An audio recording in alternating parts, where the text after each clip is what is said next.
Here's your room. Isn't this 8 square feet room just perfect for someone as poor as you?" Standing at the door, I was taken aback by the mocking laughter of my sister-in-law, Susan, and my husband, Robert. I had trusted Susan and made the significant decision to renovate this precious house. But now, I'm left feeling that my choice was a mistake.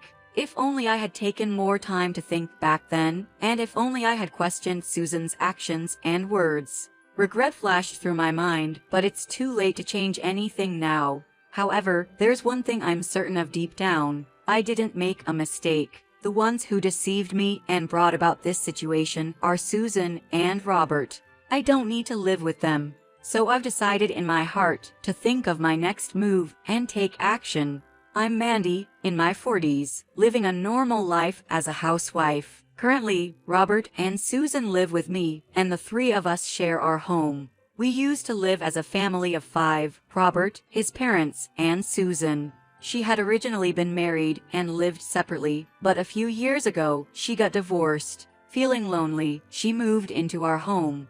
As time went on with all 5 of us, my in-laws' health began to decline. I found it increasingly challenging to support them on my own. After much thought, we decided it would be best for them to transition to a special care facility. Around that time, I faced some tension with Susan. The truth is, I inherited this house from my father, and its primary purpose was for us to live with Robert's parents. But with them no longer here, I started wondering if it was necessary for Susan and us to continue living together. I suggested to her finding her own place to live independently. However, both Robert and especially Susan resisted this firmly. She fiercely objected, saying, "After living together for so long, why bring this up now?" In the end, my opinion was ignored. I had reasons for wanting Susan to move out. After her marriage, she stopped working and was living carelessly on the allowance from her parents. She showed no intention of contributing to our household finances. I felt that if things continued this way, we'd have to support her indefinitely. I believed it was best for her to become independent. However, when I voiced my desire for Susan to leave, Robert's demeanor noticeably darkened. To him, it probably looked as if I was trying to kick out his own sister from our home, so I can imagine how he took it. Looking back, all this drama stems from Susan's lifestyle. If she'd been living independently, I don't think we would have had these frictions. Honestly, I really don't appreciate Susan's attitude towards life. She neither contributes to her living expenses or helps with household chores. Even though I was enduring our shared life as a trio, seeing her constantly lounging on the sofa always made me want to say something. One day, I lightly asked her, "Susan, maybe you could help out around the house now and then?" However, her response was much harsher than I expected. She retorted with quite an angry tone, sounding like, "Why are you speaking to me this way?" Whenever I made a slight admonishment, she would instantly go on the defensive. Her words escalated rapidly, with remarks like, "You have no right to criticize me, and if you're so bothered by me being here, why don't you move out? But this is my house, isn't it? Shouldn't you be the one to leave first?" I tried arguing, but she seemed to have no intention of understanding my side. Our relationship was deteriorating day by day because of these exchanges. Robert began siding with Susan, and together, they seemed to increasingly corner me.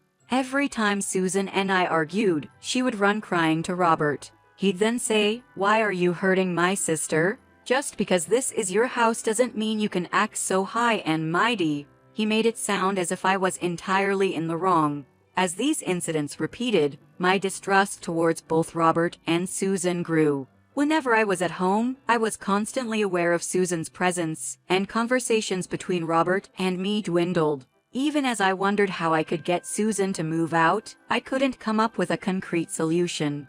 The thought of us growing old in this kind of relationship was truly suffocating. Sleep became elusive as anxiety kept me awake at night, and I rarely got a good night's rest. If Robert is always going to protect Susan, then who can I rely on? I don't want to burden my in-laws with my worries. And so I kept all these problems to myself. One evening, just as we were having dinner, Susan said, "I have something I'd like to discuss. Can you listen?" She looked quite serious. Susan proposed, "Let's renovate the house." I was taken aback by the sudden suggestion, but I had been considering doing something about the aging house. So, I didn't see any reason to oppose her idea. I had thought about renovating it several times, but always put it off due to being busy. So, when Susan said, "Let's do a renovation. I'll handle all the orders and details," I was impressed. It was refreshing to see her taking initiative and thinking about the house, which was quite different from how she'd been before.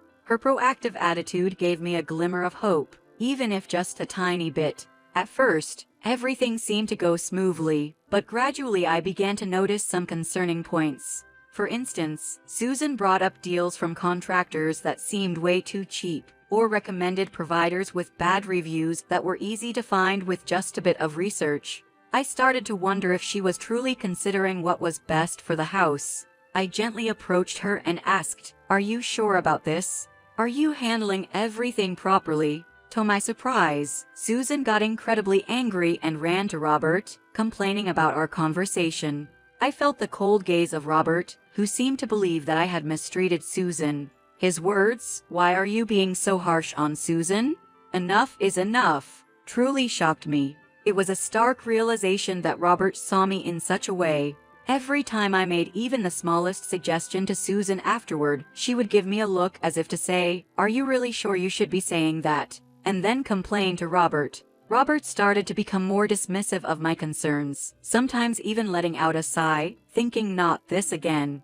As this continued, my inside began to wane. When I suggested that we reconsider the renovation, the response from both Robert and Susan was cold. It was as if they were saying, "Stop being so self-centered. I also care deeply about this house. That's why I wanted to make it better," but it seemed my feelings weren't being acknowledged. With all the accumulating anxieties, I felt the need to consult with a reputable contractor and spent my free time searching for one. But before I knew it, I had barely taken any breaks, and I was worn out. My energy dwindled, the tension with Susan intensified, and I was lost on what to do.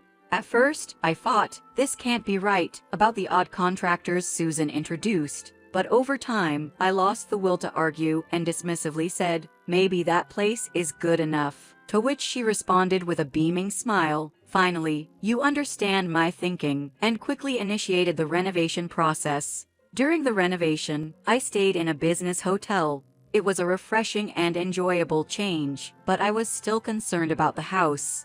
After a while, I received a call from Susan saying, "It's all done." With a pounding heart, I returned home to find that the old house had transformed into a stylish dwelling that seemed to jump straight out of a magazine. It blended beautifully with the surrounding houses, and I was genuinely delighted. Looking at the newly renovated house, I thought, Susan actually has a pretty good sense of style, and felt a warmth in my chest. Maybe I had truly misunderstood her all along. I thought that with proper communication, I could perhaps get along much better with her. In this new house, with a renewed mindset, I even thought of building a better relationship with Susan. "Susan, where's my room?" Exhausted from the hotel stay, I was eager to rest my weary body and asked her. However, her response was unexpected. She stopped in front of a small storage room, smiling brightly, and said, "Here's your room. Isn't this 8 square feet room just perfect for someone as poor as you?" When she opened the door, I was taken aback by its small size and dimness. The window was tiny, and the room felt slightly damp. In my shock, I caught a glimpse of Robert's smiling face. He must have known about this too. "Bet you never imagined sleeping in a room like this, huh?" Susan said with a smirk of superiority. Robert was grinning as well. I froze. I couldn't believe my room was merely a storage space. Why did I so easily agree to the renovation? I thought, feeling a chill in my heart. I should have been more suspicious of Susan. I should have discussed more with Robert. Regret for letting my precious house be transformed in this manner mixed with anger towards Susan and Robert. But more than the anger and regret, I was overwhelmed with self-blame. Why didn't I foresee this happening? I thought as I silently shed tears within. "I'm leaving," I declared suddenly and firmly, and began walking away. Susan and Robert were clearly taken aback and followed me from behind. "Hey, wait! You are leaving just like that? Isn't this your precious home? You're just going to leave it behind, Robert said, with a strained smile and a desperate tone. That's right. If you really leave, this house will become completely ours, Susan added in a flustered manner. I said I'm leaving, but I'm not giving you this house. I'll put it up for sale. I turned back to face them, speaking with determination. Both Susan and Robert looked utterly shocked, exclaiming, "What? This house was handed down to me from my father, and it's under my name. What I choose to do with it is entirely up to me. Don't talk about selling. What's going to happen to our place?" Susan asked with a worried look, but my mind was made up. Find your own place. The decision about this house is mine.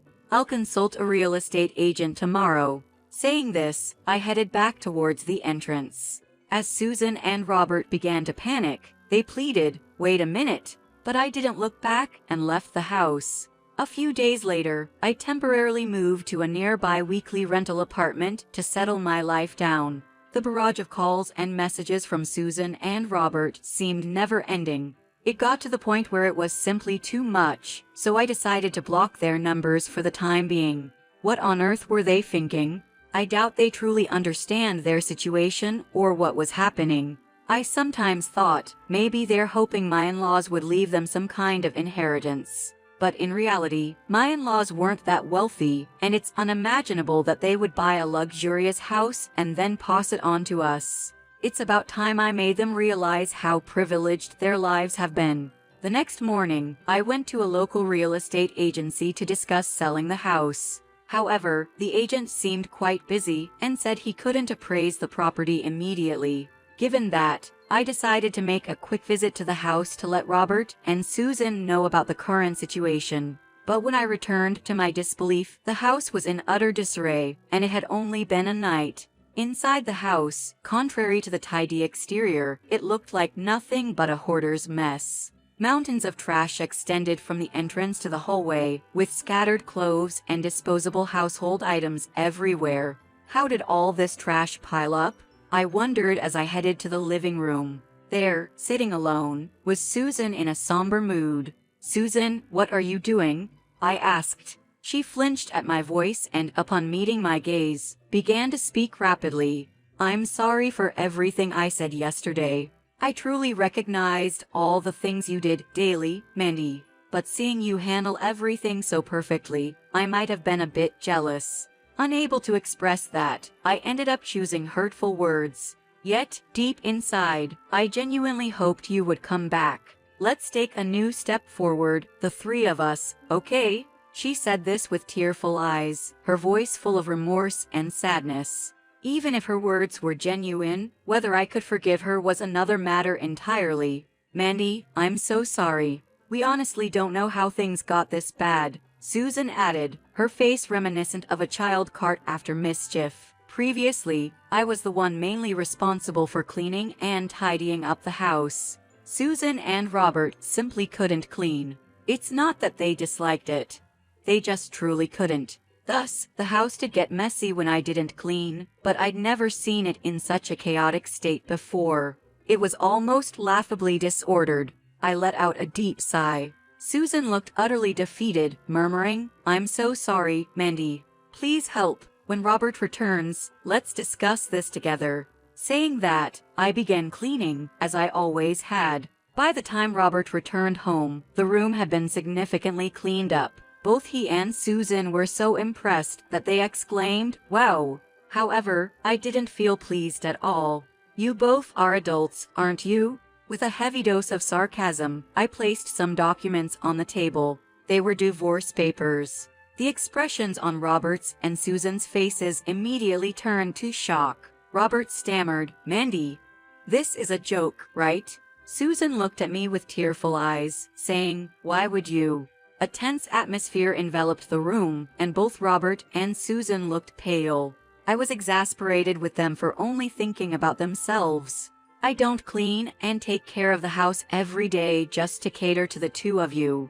We've been pulling together, the three of us, living this life, so why this?" Robert said, looking disheartened. "Pulling together? When have either of you helped out?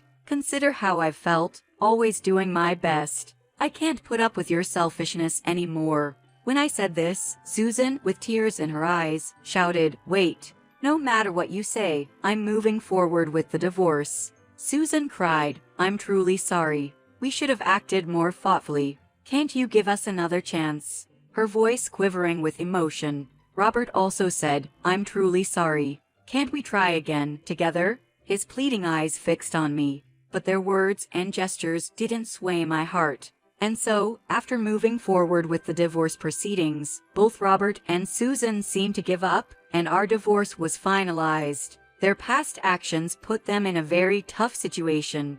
The house was sold smoothly, and it seemed like they ended up without a place to live. A friend told me that Robert was so shocked by the whole ordeal and losing the house that he quit his job. Now, he's apparently living in a small apartment with Susan. When their parents found out, they were quite shocked and decided to distance themselves from the two of them.